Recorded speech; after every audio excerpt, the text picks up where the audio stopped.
Podcast City Network.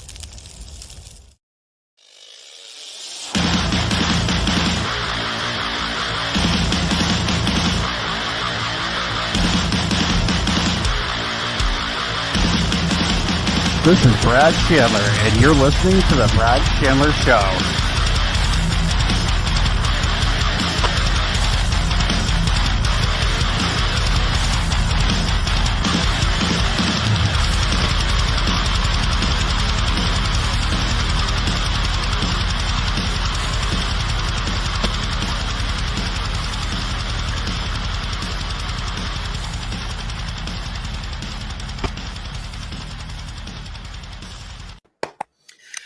Hey, what's going on, everyone? Welcome back to another episode of the Brad Chandler Show. Please make sure to check us out on Twitter at twitter.com/Brad Chandler Show. And also, please make sure to go check out the website. You can find that at www.bradchandlershow.com. There's a lot of information on the website for some of the bands that I've had on the show. There's other bands that have reached out to me that wanted to get their stuff promoted. So go on there, check out some of the bands on there, listen to their music, and go support musicians. With me today, I'm screwing this up here. With me today, I have he's the ex-guitarist of the band Disguise the Curse that ended up disbanding, and now the guitarist of one of the guitarists of Atomic War Machine. Josh, how are we doing today? Doing fantastic. That's good to hear, especially nowadays. And so I introduced you as the guitarist as Atomic War Machine, and that's weird for me because I've only known you as the guitarist for Disguise the Curse, and that's been quite a while. And you're in a band with it was basically Disguise the Curse with an extra guitarist and Matt from Grizz Like Curse. Grizz Like Curse, and also Grizz was the vocalist as well. Yeah. So how did that come about? It was pretty much we were jamming when the pandemic and all that stuff hit. We were just kind of jamming just the musical portion of us for a while, just Jamie, myself, and Brian.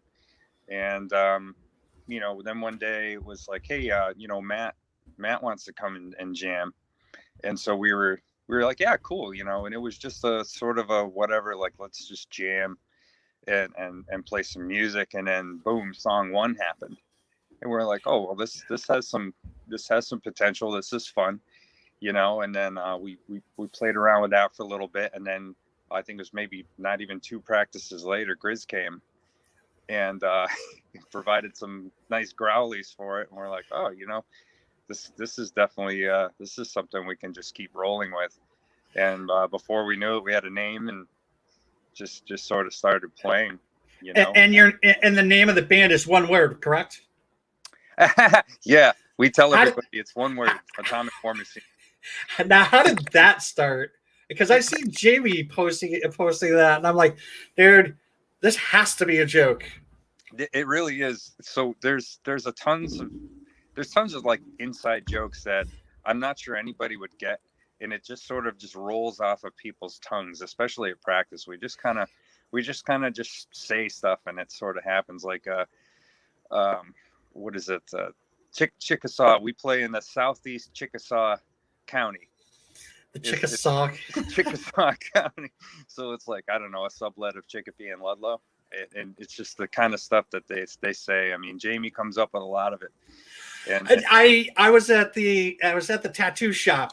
And he was tattooing me. I forgot the name of the fucking song, but him and one of the other tattoo artists, they were singing along to a Metallica song because I was getting the Metallica logo tattooed on me, and it was one of the songs.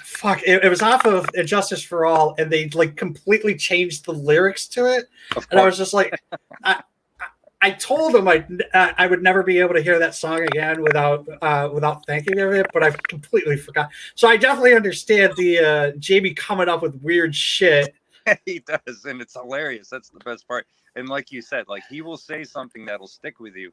So the next time you see or hear something that you normally saw a different way, now it'll be Jamie's version, and it'll be Yeah, a time. That's with you for life. So uh, definitely. Jamie's a funny fucking guy. I got to hang out with him for a few hours this past year, having him tattoo me.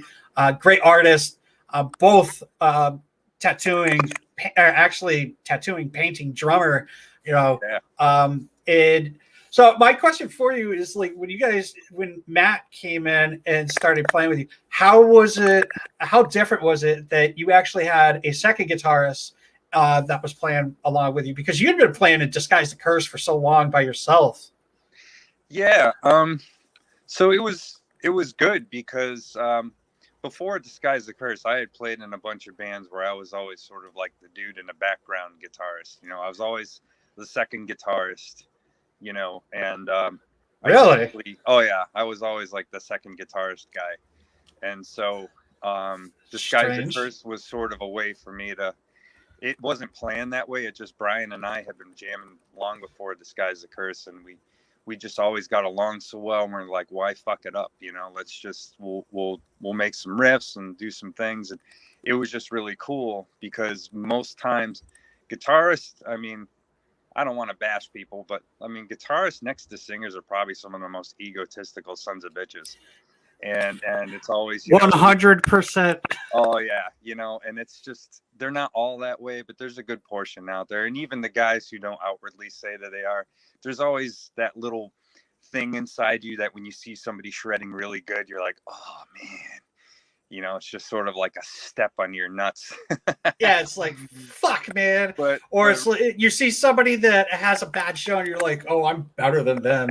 yeah, You know, but it's when you mature after a while and you realize that everybody has something that's unique to them. They bring something unique to the table. You know, I mean, arguably you've got, I love Steve Vai and I love Dave Gilmour, and I love them for two completely different reasons. Dave Gilmour will say more in 3 notes than most people say in 15, but then Steve Vai is just freaking Steve Vai.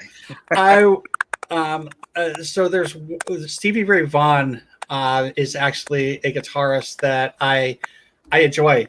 Yeah, You know, with the fact that I'm really big into metal and whatnot, a lot of people don't know that, like, I'll listen to everything. And I found Stevie Ray Vaughan, and the one thing that I saw that was incredible to me was he was shredding, and while he was shredding, he ended up breaking a string, and he still played and shredded throughout the entire solo.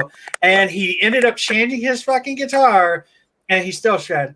Another guitarist that I have a lot of respect for is Prince. Yes, he's awesome. I watched it. One of my favorite solos that I've ever heard was Prince's version of as my guitar gently weeps. I believe it was, and it was like Tom Petty. It was like a shit ton of people. You know, like Tom Petty was up there. It was Prince. I forgot who else it was, but Prince stole the show for me. Yeah. Oh yeah, he was phenomenal. So yeah, I mean, it was cool having Matt there because we had played a bunch of shows together, and you know, we had a mutual respect for each other and a good friendship already. So it was very laid back. It wasn't like anybody was trying anybody out, you know, for auditions or anything. It was just sort of a, hey, let's see what happens kind of thing. And I think that approach, coupled with the fact that Matt's a pretty stand-up guy. I mean, he really is an excellent person, really funny, great friend, as loyal as they come, you know. Right. So that helps a lot. Like that dynamic alone makes it so easy to play music with somebody like that. And he's got a unique approach all his own. He's got a very distinct style and a way that he likes to play that I appreciate a lot. And I think it fits great. He's a different style of guitarist than you are, and you guys mesh well together. Yeah. and that's something that you don't want somebody that plays the exact same style as you. You want somebody that can bring a little bit of difference, a little bit of spunk or whatever, or flair, Yeah. if you will. And probably, I'm sorry. No, go ahead. One of the best compliments we received recently is somebody came to hear us, a guy that we respect a lot, and he listened to our set and he says, I'm genuinely surprised. He says, I really thought it was going to sound like Grizzlack Curse and Disguise the Curse had a baby, but right. In fact, it's completely different. Like, everybody is always astounded at how different it sounds than what they expected. I remember the first time I found out about it, and I was like, "Oh, this was the curse you were disguising." That's pretty funny, actually. Yeah, it was. I pulled that one out of my ass. I was pretty proud of that one. Well, and there's been plenty of joke references in regards to the two bands becoming one. They're like, "Oh, it was eventual," blah blah blah. You guys, that's the first one I heard like that. I posted it online. I know I did. Oh, you did? Yeah, and I think it was one of the first times Jamie mentioned, Atomic War Machine, and I was just like, oh, so, and then he said that Grizz and Matt were a part of the band, and I was like, oh, this is the curse that you were disguising, yada yada yada. So I want to talk a little bit about Disguise the Curse, and we'll get into Atomic War Machine in a little bit. So obviously, Disguise the Curse had a huge draw. You guys had a lot of stuff going on. Some of the music videos, you guys had a couple of music videos. You guys had the record or the CD that came out, which was awesome. Thanks. What? Not a problem, man. So proud of that too. It really was good. And there is one song on there that I really, really, really enjoyed. And I'm really horrible when it comes to the names of the songs. And on the album you had a instrumental. Yeah. Was it Hide? Hide. Yep. So I'm not the biggest fan of instrumentals. I love vocals to a song, but I heard that song the first time I heard that song. I popped the CD in, and I listened to the entire fucking thing all the way through. I heard Hide, and it's surprising to me. The one thing I didn't do was press fast forward. Oh, cool, man. It's and not just stroking your ego or kissing your ass or anything. I actually love that song. Oh man, that makes me happy. It's that's essentially, it was the riff ideas that I had in the beginning of that was more like reflecting on my life as a kid and then growing up and stuff like that. So it's kind of meant to me, it was like my life put the music. But then when I started playing the riffs at band practice and everybody else, added their ingredients, it was it just came together and it just sounded great. And actually the finalization of it, the real maturity of that song came about in the studio because there were no guitar leads. And so some of the things that happened in the studio were hey, this is the moment. And, we worked with Chris Daniele, who's absolutely phenomenal. And, he encouraged a few things. He sort of became the fifth band member during that time. And he really had some great input and said, hey, just some little flavor crystals here, nothing too crazy. Because I'm a big stickler for a band being able to do something live and not depend on studio magic. So, right. But yeah, there's a lot of bands out there that depend way too much on studio. Yeah, and it was just awesome. It was a great experience, and I'm very pleased that you like that song, and then a few people have mentioned they really like it. It makes me happy because I know it's a good 10 minutes worth of sitting. So it's actually 8 minutes and 58 seconds long. Oh, okay. Yeah. So, what ended up causing, like, making it so that was an instrumental? It, you know, we don't really know. We just kind of let it breathe and let it do what it was going to do. And I think, yeah, we just kind of left it as is, and it just sort of worked. So, yeah, we didn't really intend. We didn't plan on making an instrumental. I think it was just one of those things that just happened, and it's like, hey, kind of sounds good like this, you know. Yeah, you usually get a vocalist that's like, they have the ego as well, and they want to be able to do their thing because you guys are doing yours, and everybody hears you, but they're not going to hear me. Blah blah blah. And I feel like when something like that happens, it just I don't know. The vocalist has to be like, nah, you know what? This is good as it is. Yeah, it's and it was very cool. Like Mike, he was all about it, and then when we did the very rare occasion we did play that song live, he'd throw in some like random screams and stuff. I remember him. I talked to him about that too, about the fact that there was no lyrics to it, and he's like, I actually do have lyrics for it, but it sounds better without it. Yeah. So, it was really cool that he would just sit back and enjoy it and get into it. And then if we play it live, he'd scream along to some parts, like the really escalated high energy parts. And I gotta admit, the beginning of it's probably my favorite. Oh, thanks, man. Because I know how hard it is to play a part like that. Like when you're playing like the distorted parts and whatnot, I mean, it's easier, but like to like go up and down the guitar, up the strings and whatnot like that. It's just, I know what that is. It's weird because like that, I had that in my head, and when I finally figured out how I had to play it, I hated myself because I said, what the hell is this? It's a weird upside down inverted finger position. And then to switch it on and off from that. Like, as you said, I mean, when you're playing something clean, there's not a lot of room for error. There's none really, especially in the studio. I mean, everything's just glaringly right in your face unless you like fix it with magic, which I'm not about. I'm about live takes. And then live, oh my gosh, that's why we didn't play it that often, because it's such a hard. I could imagine.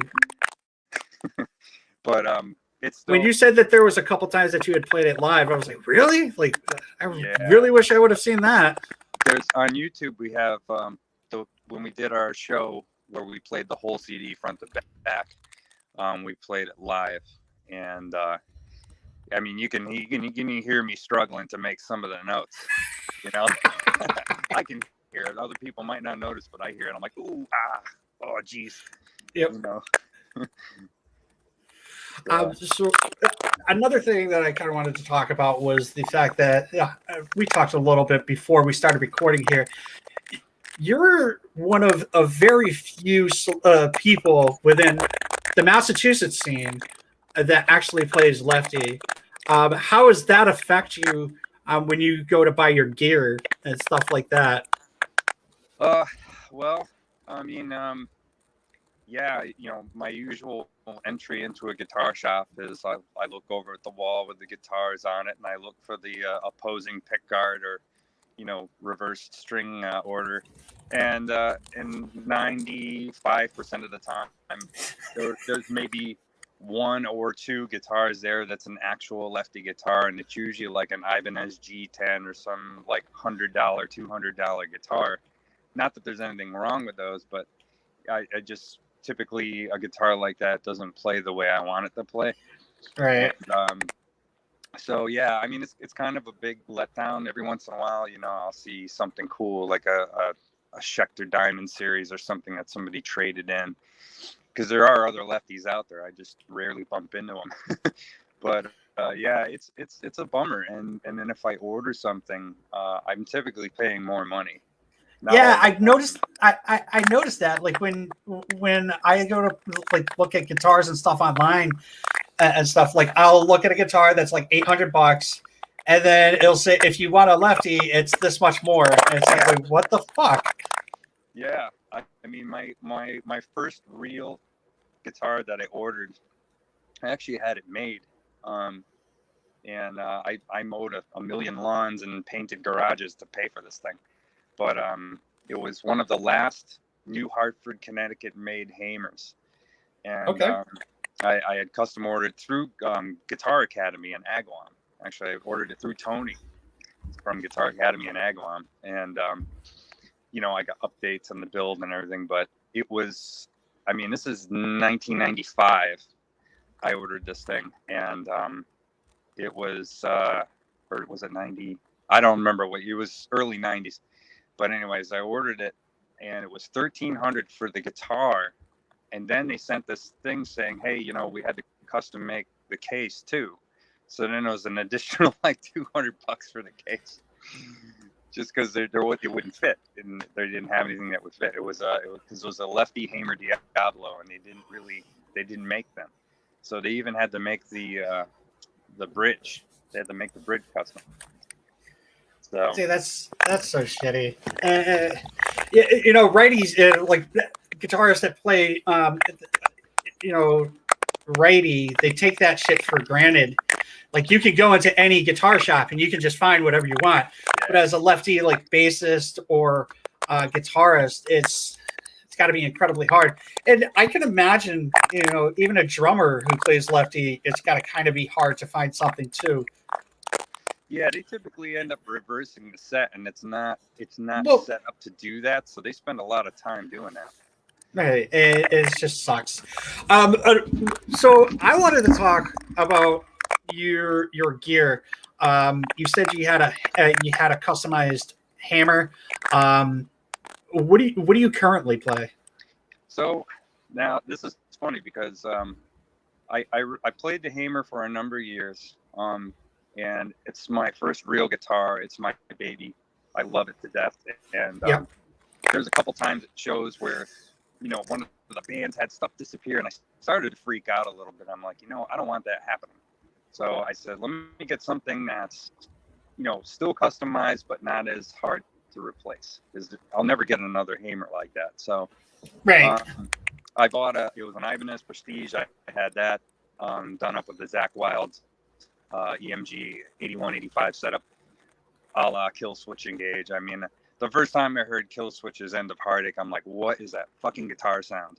And I started researching like how they got some of their dynamics, because I always had. And they have the Zakk Wylde. They have the Zakk Wylde fucking EMGs, don't they? Yeah, they do. I don't know if they're still using it, because they're wicked gear hounds, and they always change their setups. I know that Adam D was when they did the End of Heartache or World of Blaze DVD. They were talking about how like when they play, they'll do their hammer-ons. Yeah. Right. They would do the hammer-on while doing like this, and they would do the pinch harmonics and stuff to try and be like Zakk Wylde. And I was like, that's crazy. Yeah. So but I always had a tone in mind that I wanted. There was always this tone I was looking for. And I spent so long just trying to dial that in. And so I said, anybody who gets closer than I've gotten, I at least need to research what they've done. So that was how I came about doing that. But so I played that Ibanez for a while, and then Billy Brawl from numerous bands locally. He's from Slipknot Tribute and Korn, the Korn Tribute, Children of the Korn, and then they had their band Split Shift, and So I went to high school with him actually, and but he's a lefty. Yeah, he's a real lefty. I forgot about that. He plays his bass upside down though.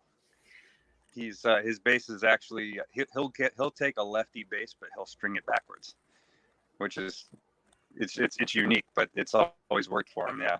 I mean, if it works for you, don't change it. Yeah, exactly. So he messaged me one day, and he had this Schecter that he just wasn't going to use or whatever, and I gave him like $200 worth of stuff for it basically. So the cheapest guitar that I actually invested in is actually my main squeeze right now. I love that thing so much. And all I did is I did a la Eddie Van Halen. Vetty Ed Halen. Eddie Van Halen. I don't know. A little slip of the bottom lip there or something. I went in and typically I don't use the tone knob, so I disabled the tone knob. I don't use the trem pickup, or I don't use the neck pickup. So I disabled that, and it's pretty much just the volume knob and the bridge pickup. But I left the stuff in there. I didn't like leave a hole or anything like that. But when you look at it, you can see there's a different pickup in the bridge. That's an EMG 81, and there's something about that guitar that just plays so nice. It stays in tune really, really well. And because You're a heavy picker too. Yeah, I pick a little heavy, and also I don't actually use fret hand vibrato. I've never been good at it.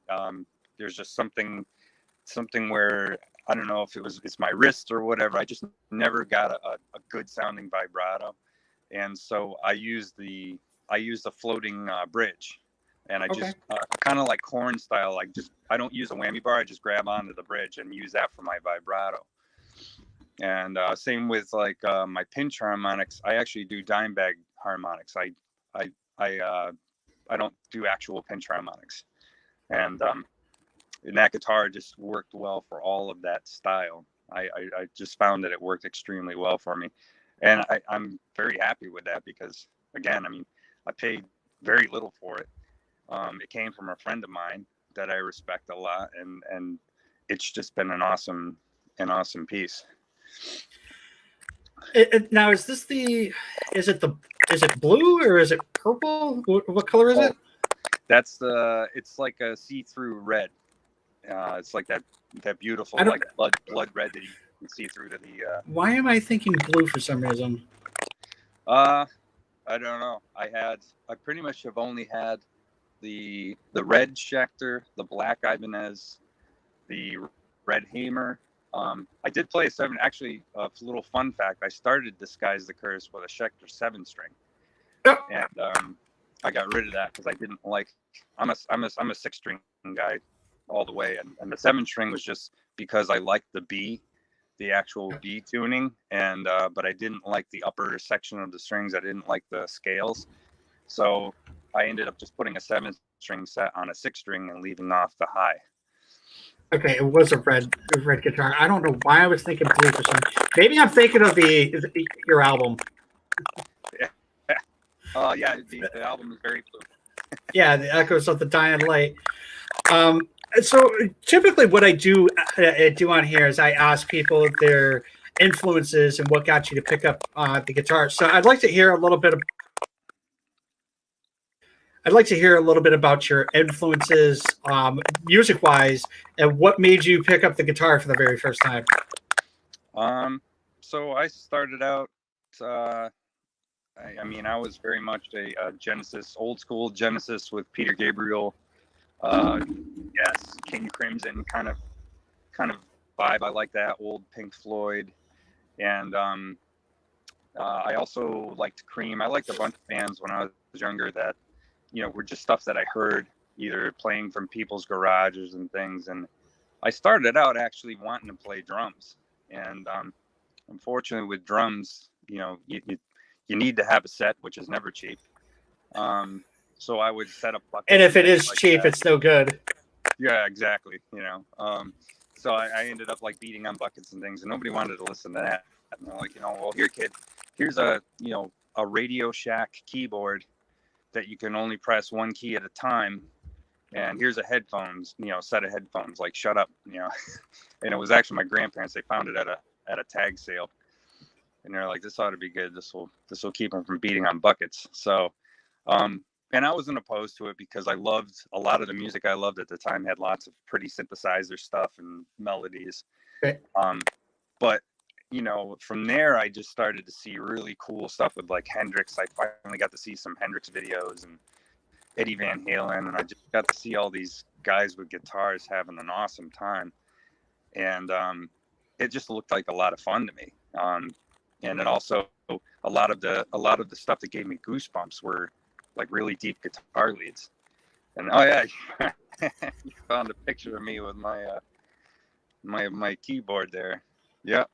So I played keyboards for a long time, and then one day, much to the dismay of some people, well, was it my mom? Yeah, my mom wasn't too happy about it.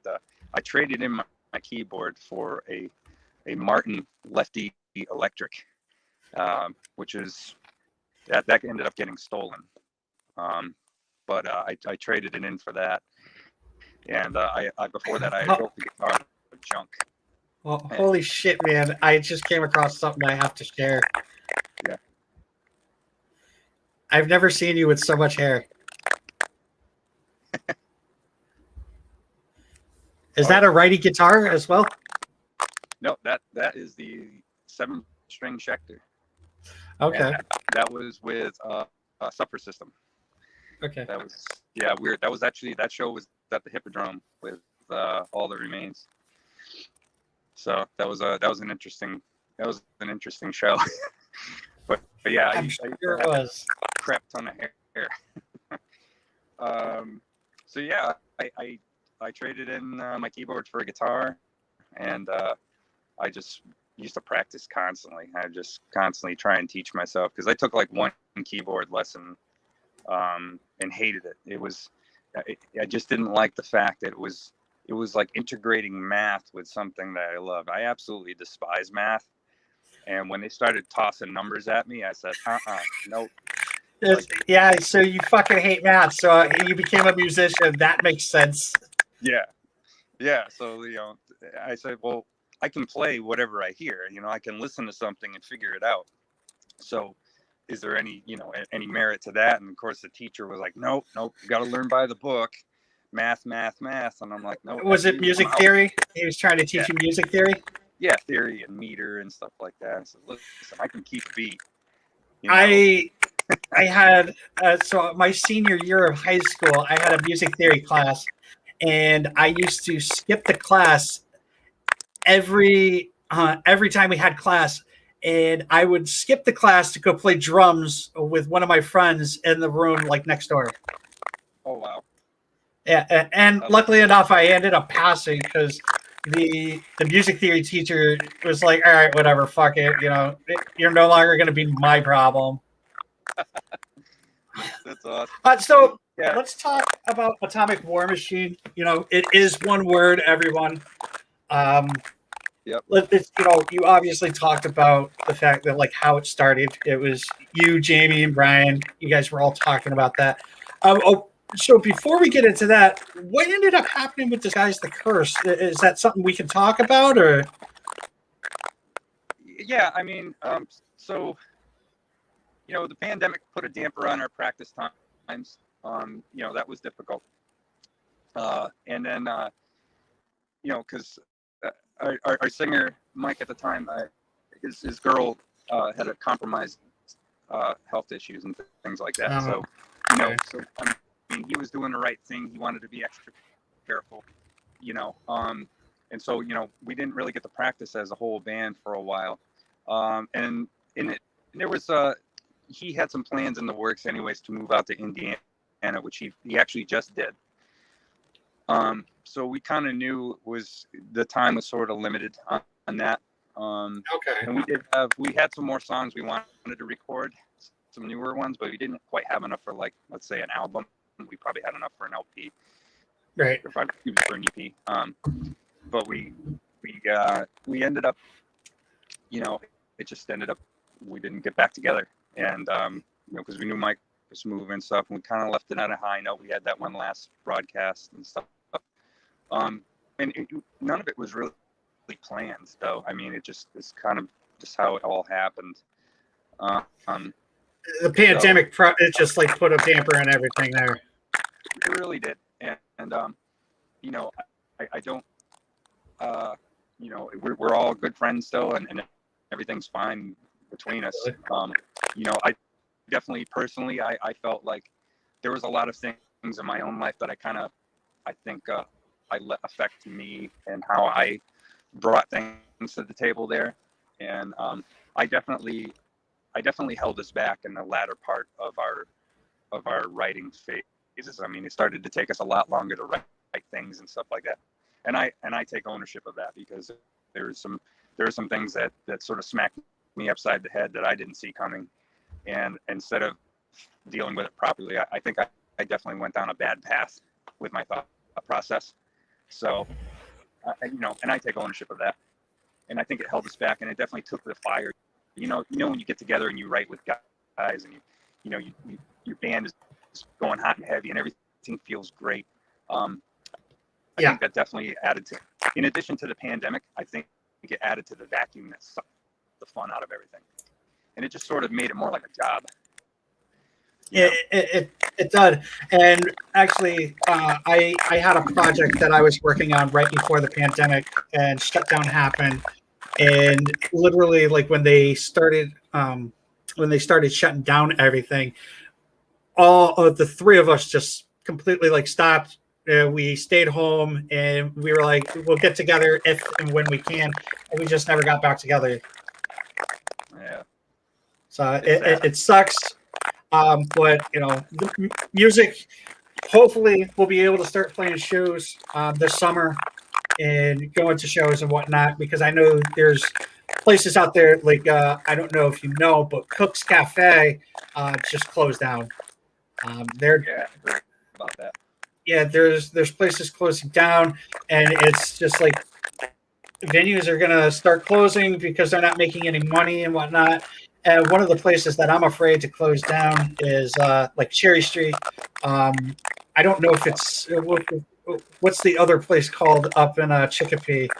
Max Cap. Yeah, Max Cap. It's a new name now, or what? Poor Richards, and then it's something else. The waterfront, places like that. We can't have those places like closing down, especially for musicians and whatnot. So let's talk about Atomic War Machine.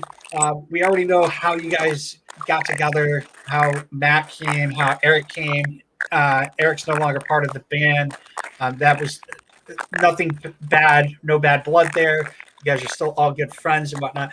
But how many songs do you have? And are you guys like planning on doing like a recording, going into the studio and listening? And do you guys get to actually practice? We have 5 songs that are officially done. Probably some modifications here and there, because we're currently jamming with somebody for doing the vocals, and they had some good pointers about some of the arrangements and things like that. Yep. So we're jamming on those 5 songs. We're working on the 6th one, and as soon as we are ready to rock with vocalists, I mean, it'd be great to get in and record it. That's definitely an investment, because again, it's one of those you get what you pay for kind of things. And I think with everything dialed in, it would serve us best to just get the money together and do another recording, probably with Chris Daniele, because that Disguise of Curtis album turned out phenomenal. Yeah, it really did. The sound on there was on point.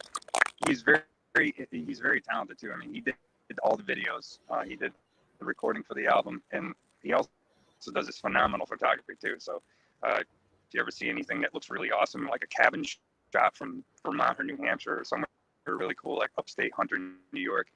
Was that Yucky? It's probably him. Okay. Yeah, but anyway, we'd like to do that. Right now, though, we're still getting things dialed in with a newer vocalist. Are you not allowed to say who it is?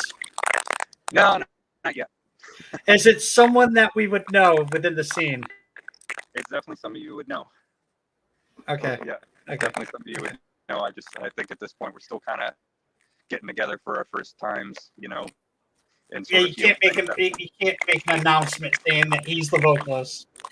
Right, So, exactly.